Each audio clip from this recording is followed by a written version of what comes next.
voilà pour la communion, on va aller dans le cinéma. On va la prochaine chaque année, il faut que tu aies des films, on va bien la taille, on va plus la casquette, et là on va faire ça, on va bien les politiques. On va dire que tu as soupe la caramel, et on va faire un petit peu. Alors, c'est merci beaucoup, Nisamo, il y a solo, je sais si les mousses, à télémarque 6 heures, mais d'abord, on solo, il y a plus de temps, on est posé, par exemple, on a la compagnie catalane, on a disponibilité, après ça va y aller, mais par rapport à la mission sur la compagnie catalane, le correcteur musique, il y a ici la télévision, c'est ça qui est polémique, pardon, monsieur Balogani, le président de l'Assemblée, Maboula, le président du Sénat, Alex Tamamba, Akoyate, parce que le monde m'a invité à Pamba. Oh, bah, juge, tu me dis que tu as bango bakoya ndeko ça la présidence de Liboso il y a mon partenaire pour le pays central exécutif le président de la République parti d'État volcan donc il va représenter des Liboso na bango ce qui bango réalité basalité peut-être basali na disponibilité à koyate oh bango ce qui batiki nzela oyo mokaya bazuzi ba ko la position à parce que les ce qui va tomber ce qui va compter c'est là. Voilà, merci beaucoup de continuer toujours branché ce côté ce matin. Nakatia Fanny Catalina News TV, bon, on a beaucoup. Donc, on va comprendre, dans la carte, il est là, et ça, on a gagné à parler du peuple. Ambiance à la casse. Ambiance, c'est ça, côté, on va accueillir, on va sur la caramel, on va bouger. Jocelyne, où ça, on va Jocelyne. Ah, on sait à moi, le lingue. Merci beaucoup, restez toujours branché ce côté ce matin. Donc, on continue toujours la vie. Tout ça, on a tout.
Il y a eu un téléphone.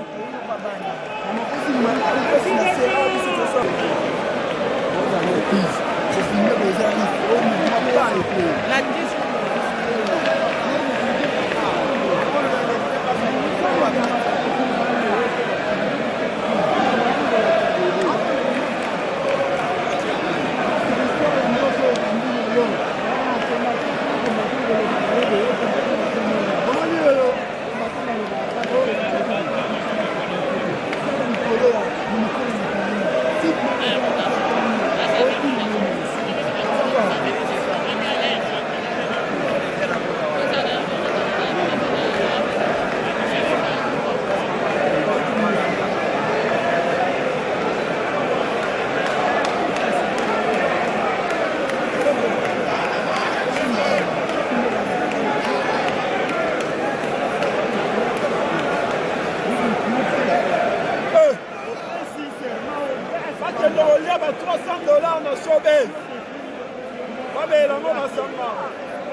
Atika na yazaka ndo katika. Non, tu président qui est A. Zéro.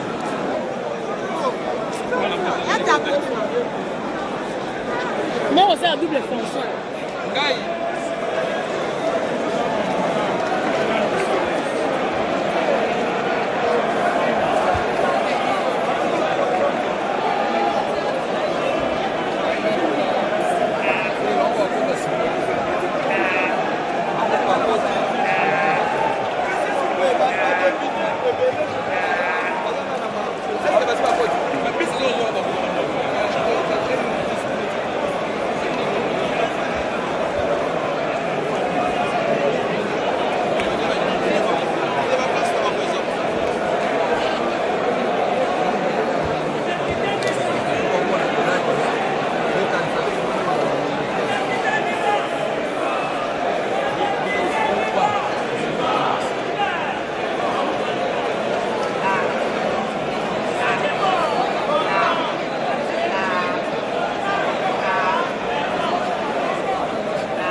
eloko mingi eloko motu ya motuisau ezala kopesa koza mboka longonia oyi longonia kaka tokotaka matanga le poete lukumba awa kaka na palais du peuple biso bapanisa moto vanaki libanga polisa boyekoko me kokota na ye amo bato ate libanga akomonimoni botemi boye konza mboka otika bapansango nyonso masila kokoti bapesi biso tala mama na mokufa tobengi yango transport tomati biso tokotisimete lelo tomoni ordre oyo bapesa lobi bapandisango nyonso bakota tokoti sans un dérangement tolakisi basali nyonso bakontrole biso tokoti moto nyonso akoti tokopesa bino baimage très bien tokotiala toujours connecté branché ceci na télévision dans le style pani katalamise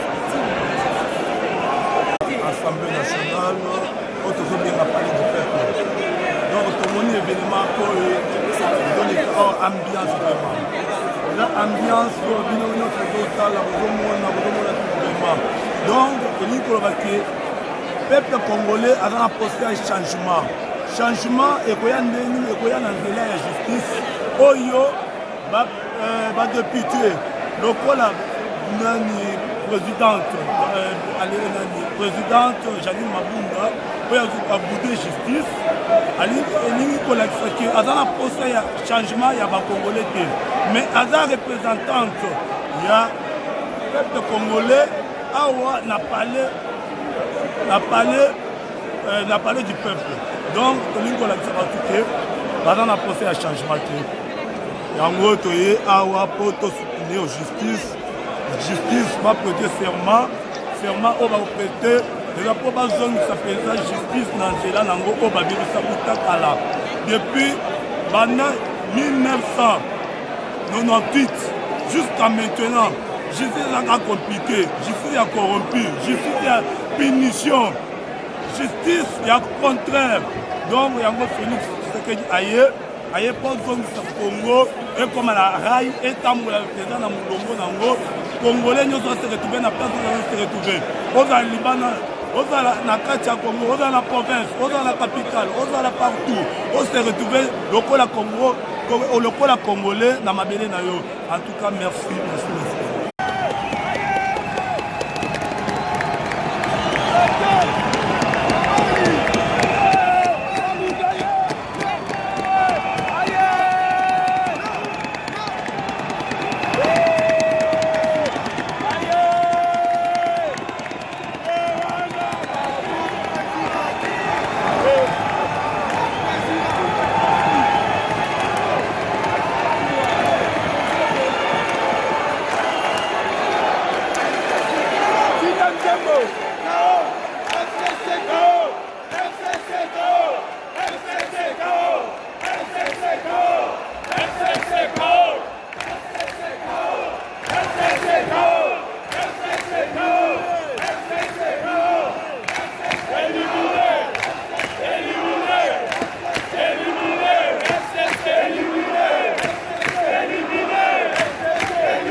Ekota.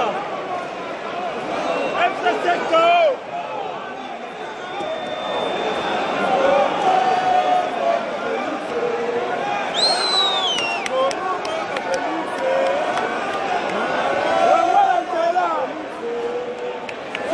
Bateau,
Kabila Satana, Mogola Tatana.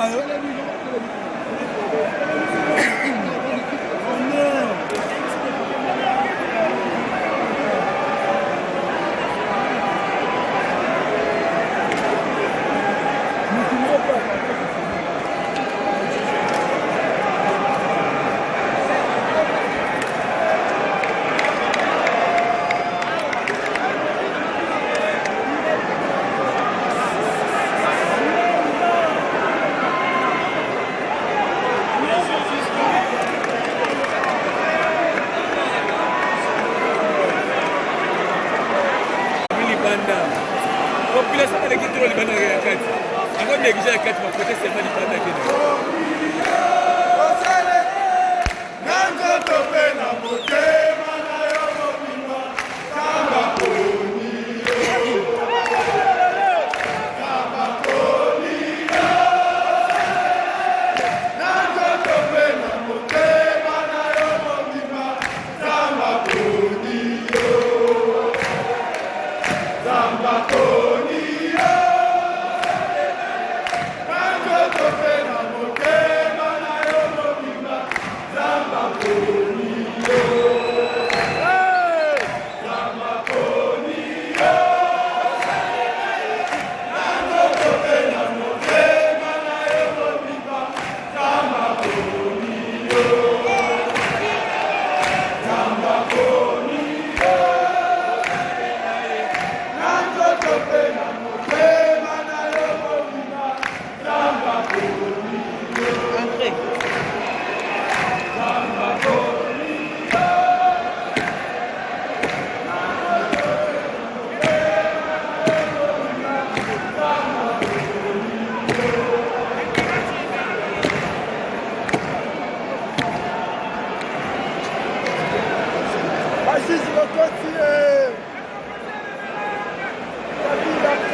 Alexis KO.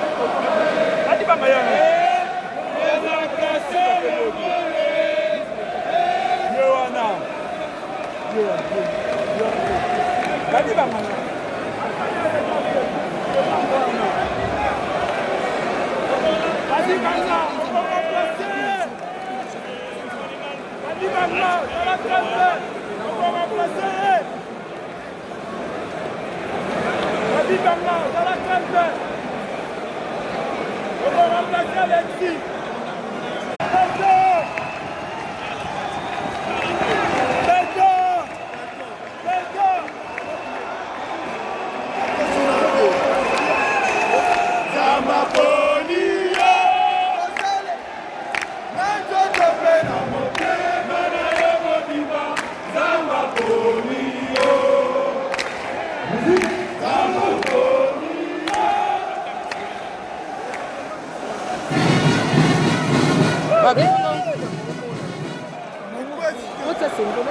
neti senge kasi fina senge kotisa senge oyo okotaka nsima te koki bango bosi botindeli bango lisoka monene abatala te bango bajinji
Mabunda.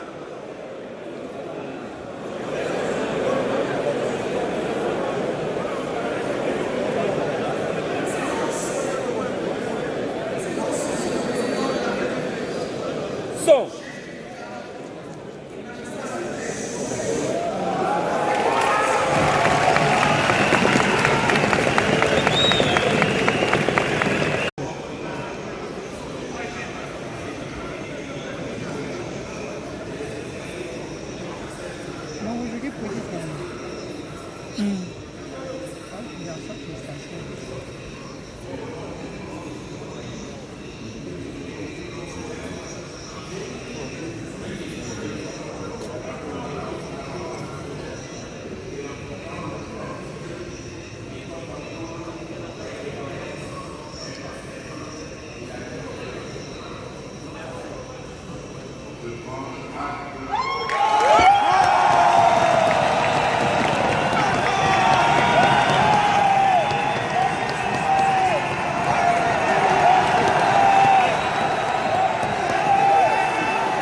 église.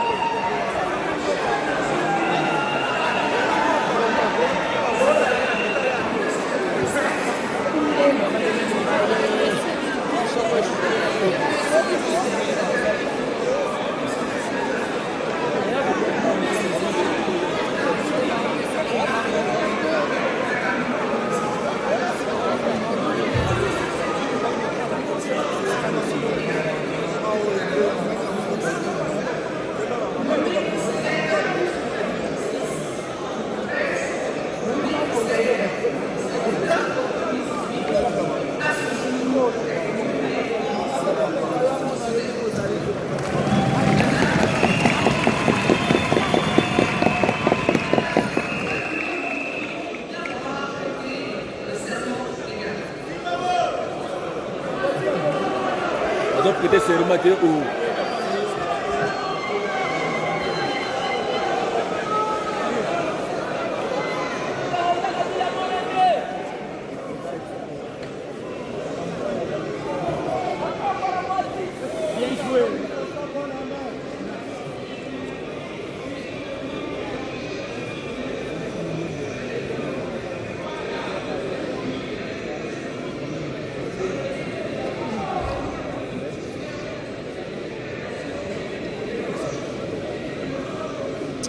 oza mwasi mayele lengi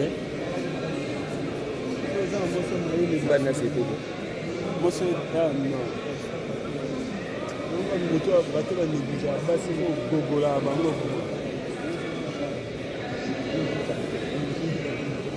sosi baobanga mwana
basala bato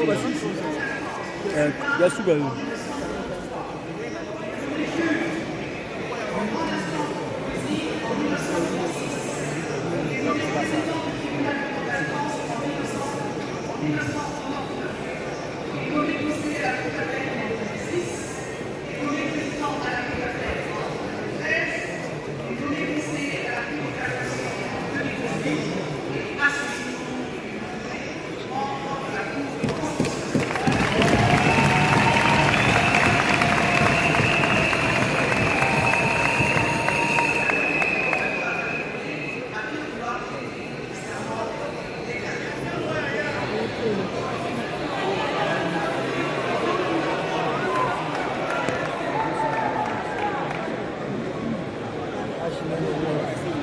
kaka signé tanga bien. Soko yene eloko bango moko na oyo ezala te kotangaki bien te.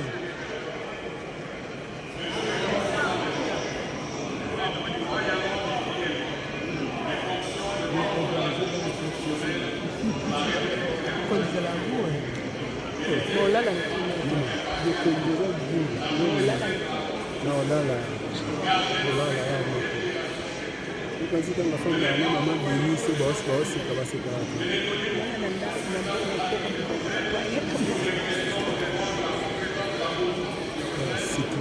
sa femme comme la sécurité nous va voir que c'est une question de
garçon aliaka $20 na grasano ya yo na meti gilet kala ti gilet ndo aliaka $20 na grasano ya dilma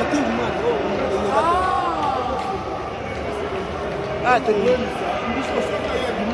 comme il y a ça se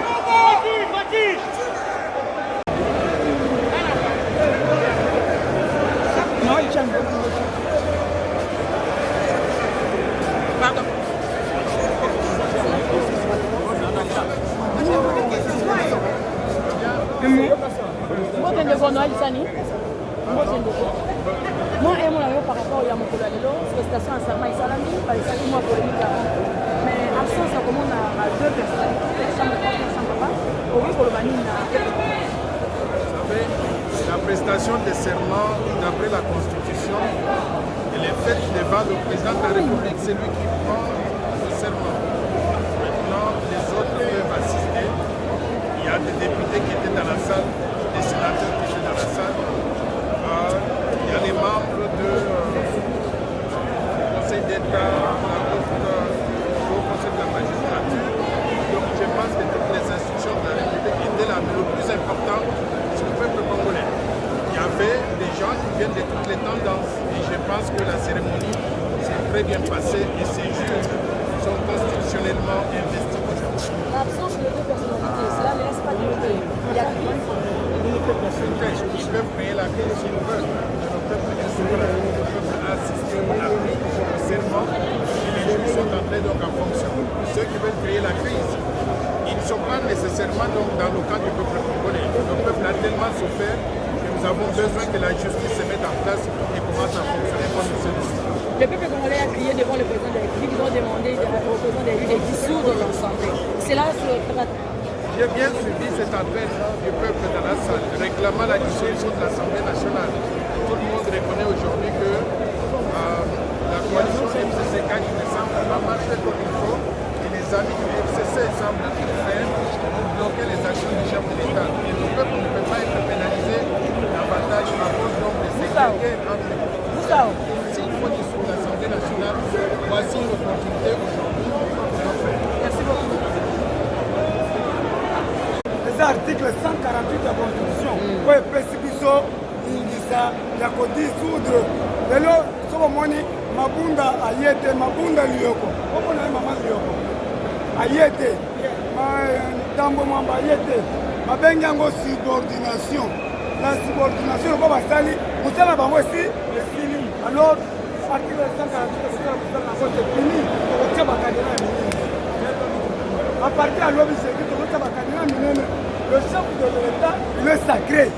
Sauf qu'à l'objet, il faut pas exécuter. Le pôle va exécuter, c'est fini pour eux. Ils ont pas la candidat. Moi, ils ont présent sur nous, ils ont pas la candidat. D'ailleurs, le collègue a trouvé la maman de la déclaration.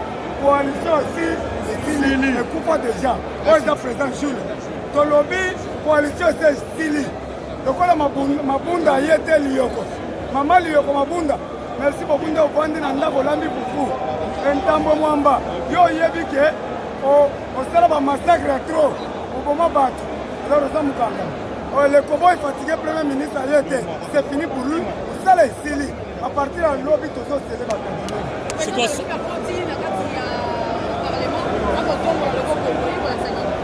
ils ont la victoire le peuple d'abord c'est que dans le baki les seuls partis seront bloqués quelque part. Et nous, on va bloquer. Au moni, place à Mabunda, présent sur l'Alliance Minière à Bandiwana. Par le bas qui va sur le cahier, va sur le Kangaye. Mais hier, il y a un parlement, avant de la quitter avant de député. Wabi Bango, Makimite, peuple a ça plus que bombe atomique. Là, il y a la carte de population. Wabi Mabunda, Wabi Tambouamba, Wabi député Daniel Sapo. Et là, on a fini meilleur député Yanné. Merci beaucoup. Meilleur député Yanné, président chinois, moi et moi par rapport à mon collègue, le peuple congolais a complété la pique rouge.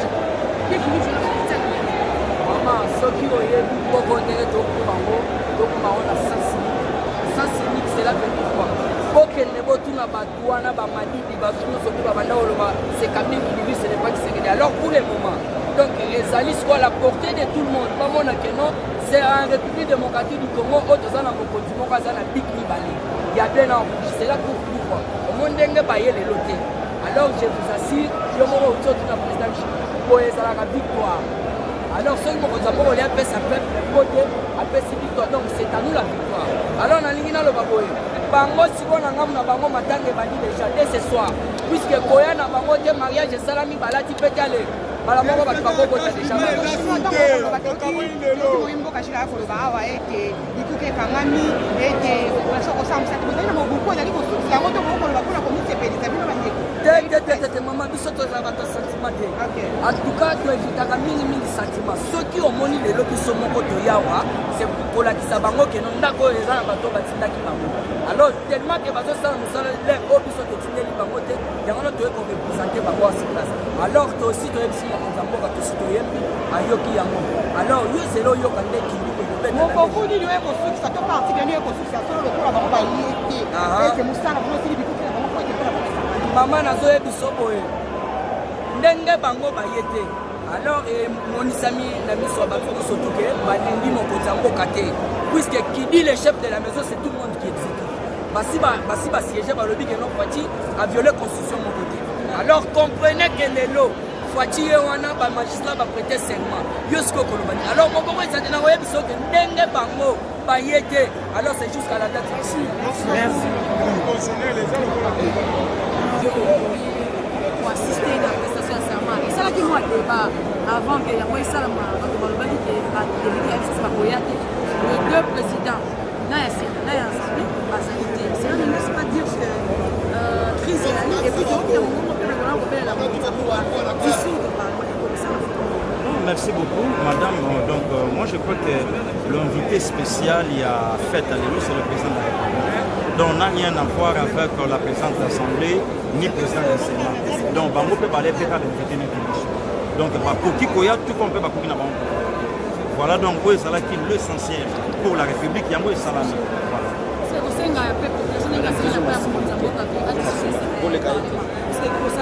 C'est lui le souverain primaire. Alors, mon consambo, quand le lobby va pousser, à son intention en côté. Mais ce qui crise et persister au Salam, c'est lui le magistrat suprême. Donc, voilà. Le président a dit, Jean-Marc Kabou, on a classé ce président, deuxième vice-président à l'Assemblée nationale, tout le monde est en train. Là, ce n'est utilisé.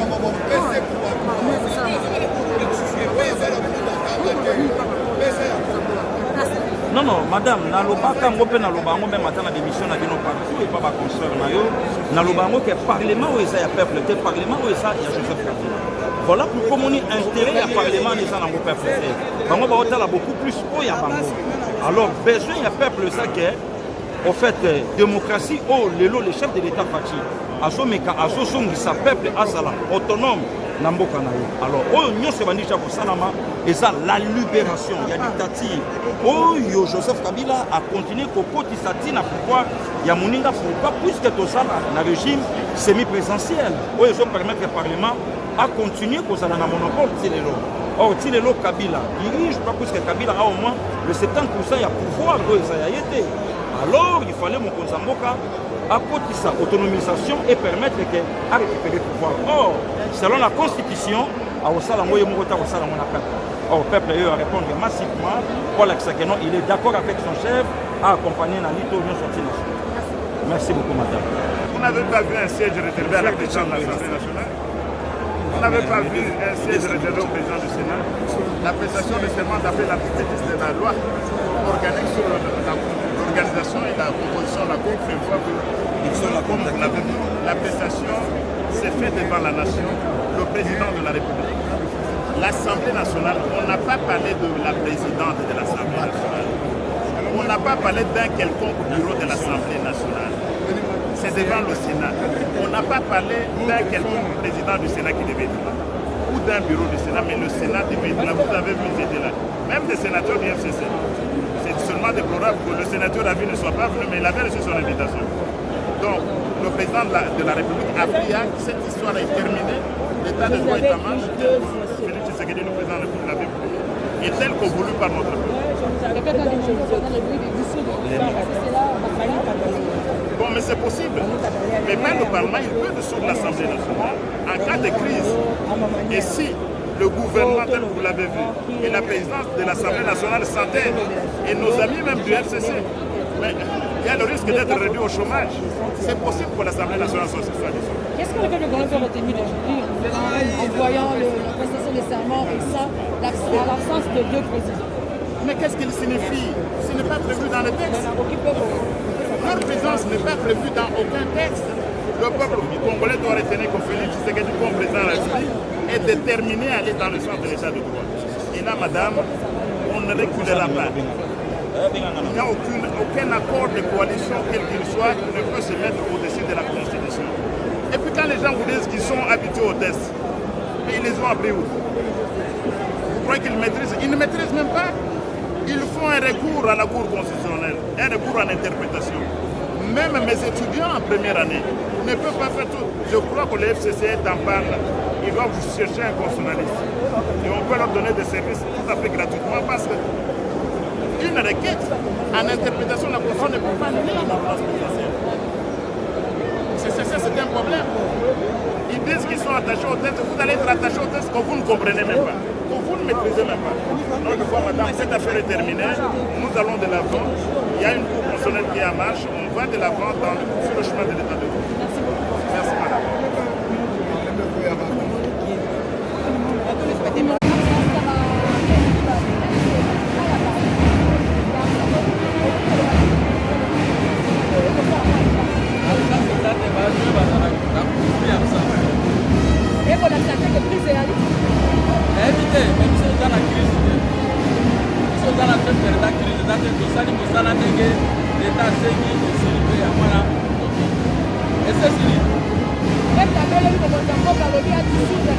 Voilà, et là on a les gars qui ont le même point. Là je m'en sauve ici. Et comme ça, je me connais mon président pour décider. Quand on a 5 ans, on a tout le temps. Pourquoi la peuple a l'obéi?